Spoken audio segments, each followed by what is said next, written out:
मेरे प्यारे साथियों को मेरा नमस्कार। मैं दीपाली झा आप सबों के सामने आज इमरजेंसी के बारे में अपने विचार रखना चाहती हूँ। इमरजेंसी या आपातकालीन जो 25 जून 1975 को हमारे देश में लागू हुआ।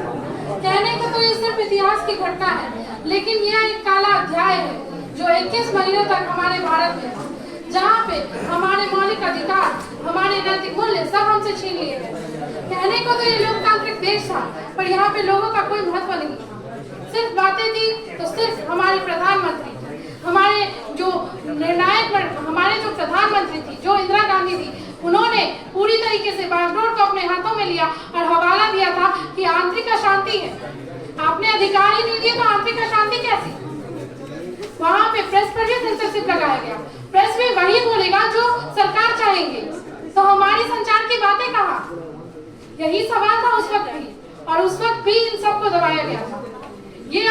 ये आपातकालीन जो स्थिति थी उसके बारे में तो सबने बताया कि आपातकालीन स्थिति थी क्या, लेकिन उससे सबक आत्मसात कैसे करें इसके बारे में भी जानना चाहिए।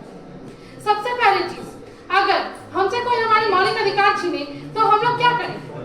चुप रहे? नहीं, हम लोग उसके खिलाफ आवाज उठाएंगे, क्योंकि वो हमारा मौलिक अधिकार है।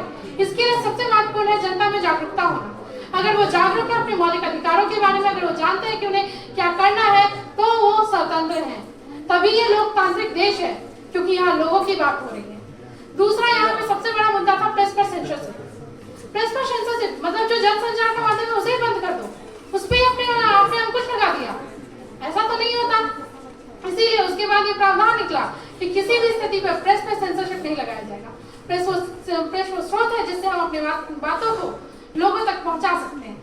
और अंतिम और आखिरी यहाँ पे सबसे निर्णायक चीज ये था कि जिन्होंने ये समझा था कि जनता कमजोर है, जनता से सारी उनके मौलिक अधिकार छीन लिए थे, उन्हीं जनता ने 1977 में जनता दल को जीत दिला के साबित किया कि नहीं, लोकतांत्रिक देश चाहे कितना भी कमजोर हो, लेकिन जनता ही प्राथमिकता है और जनता ही निर्णय करेगी कि उन्हें किसके हाथ में अपने देश की बागडोर देनी।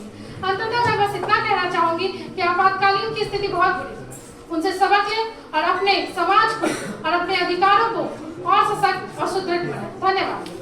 जय हिंद, जय भारत।